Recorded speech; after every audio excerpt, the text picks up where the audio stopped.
Hello, part 3 of... So, as I explained before, clove hitches are used to fix ropes to inanimate objects. In part 1 we looked at the first way of doing this, which was to tie the knot around the object physically.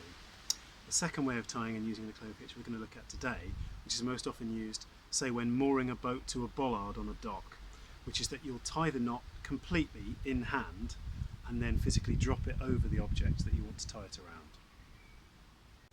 So in tying the clove hitch in this method we're going to need a little bit more terminology. This is going to involve a bit of wrist twisting. So if you take your right hand and rotate it anti-clockwise like that, you'll see that puts a kink in the rope.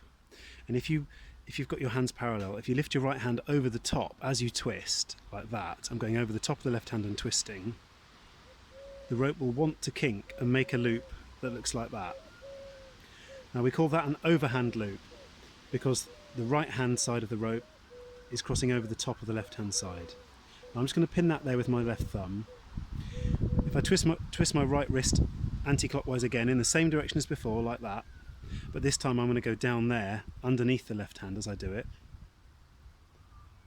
See, the rope wants to kink the other way. I'll show you that again. It wants to kink that way.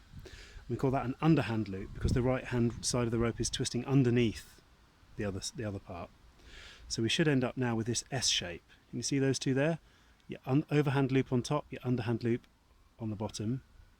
And that basically is a clove hitch, believe it or not. All we have to do to finish the knot is to collapse these two down onto each other to form a kind of double loop like that.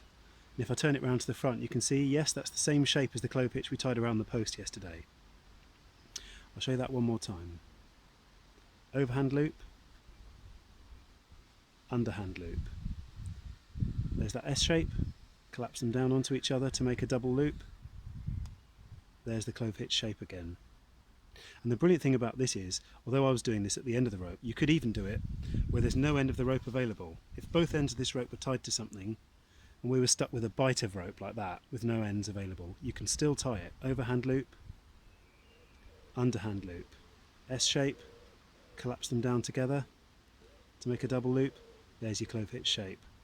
And that's really useful because two boats might be tied at either end of this line and we need to drop this over a bollard or something. And if we were wanting to tie this up to a bollard, or in this case a bucket, I'll just do a much bigger version of the same thing. So overhand loop, allow for some slack, underhand loop, the same, collapse it all down together. There's a nice big clove hitch and I can pop it over my bollard and just drop it down. For a very quick way of mooring a boat to a bollard. Now, as I said in the last episode, clove hitches are great because they're very quick to tie and easy to untie again and they don't lock, but they don't do so well if the direction of pull changes from how it was when it was originally tied. So in this case, if the boat started drifting up and down the river with the current, you can see the clove hitch does start to work itself loose, and in the end the boat could come untied. So whilst they're very good for a quick temporary way of fixing, they're not ideal if it's something longer term that you're wanting. So have a go at tying the clove hitch this second way, and I'll be back in a day or so with another new knot for us to learn and have a go at. See you then.